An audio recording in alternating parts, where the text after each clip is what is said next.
กองประชุมปรึกษาหารือระดับชาติสภาการหันเปลี่ยนพลังงานสาธารณรัฐประชาธิปไตยประชาชนลาวร่วมมือกันเพื่อเร่งรัดการหันเปลี่ยนสู่พลังงานสะอาดกล่องประชุมดังกล่าวได้จัดขึ้นในวันที่24กุมภาพันธ์ 2026 ที่นครหลวงเวียงจันทน์โดยการเป็นประธานของปริญญาเอกไซนครอินทวงศ์รองรัฐมนตรีกระทรวงเกษตรกรรมและสิ่งแวดล้อมมีทานหัวหน้ากลุ่มสิ่งแวดล้อมห้องหัวหน้ากรมหัวหน้าห้องว่าการแขวงไซสมบูรณ์แผนกเกษตรกรรมและสิ่งแวดล้อมแขวงไซสมบูรณ์ต่างหน้าจากบรรณาคมบริษัทอุดมทรัพย์พัฒนาจำกัดผู้เดียวและภาคส่วนที่เกี่ยวข้องเข้าร่วมสปป.ลาวได้กำหนดเป้าหมายในแผนพัฒนาเศรษฐกิจสังคมแห่งชาติ5 ปีครั้งที่ 9 2021-2025 เพื่อนำพาประเทศชาติหลุดพ้นออกจากสถานภาพด้อยพัฒนายกระดับชีวิตของประชาชนให้ดีขึ้นสร้างสังคมที่มีความสงบสุขและขับเคลื่อนการพัฒนาที่มีความยืนยงแขนงบ่อแห่เป็นแขนงหนึ่งที่มีบทบาทสำคัญในการพัฒนาเศรษฐกิจสังคมแห่งชาติและสร้างรายรับอย่างหลวงหลายเข้างบประมาณของรัฐซึ่งรัฐบาลได้มีวิสัยทัศน์ส่งเสริมการพัฒนาแห่ธาตุแบบมีส่วนร่วมของแขนงการและท้องถิ่นอย่างกว้างขวางเพื่อลดพ้นผลกระทบทางด้านลบต่อสิ่งแวดล้อมก็คือรับประกันการนำใช้ทรัพยากรธรรมชาติอย่างมีประสิทธิภาพประสิทธิผลและมีความยืนยง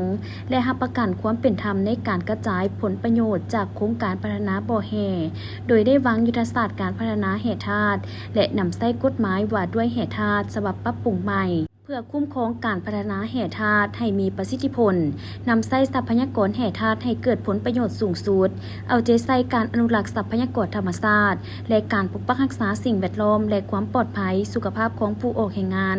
มีการปิดบ่อและฟื้นฟูเนื้อที่เขตบ่อแห่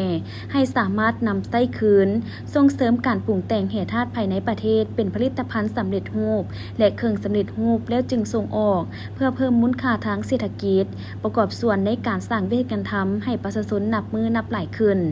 สำหรับโครงการขุดค้นและปรุงแต่งแห่คำเนื้อที่ 4.93 กิโลตารางเมตรอยู่เมืองหล่องแจ้งแขวงไซสมบูรณ์ของบริษัทอุดมทรัพย์พัฒนาบ่อแห่2จำกัดเป็นบริษัทลงทุนภายใน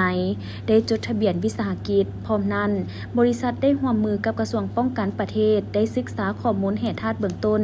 อยู่เขตบ้านน้ำสารเมืองหล่องแจ้งแขวงไซสมบูรณ์ได้รับอนุญาตเซ็นสัญญากับรัฐบาลโครงการขุดค้นและปรุงแต่งแห่คำอยู่เขตบ้านน้ำสารเมืองหลองแจ้งในวันที่4 ตุลาคม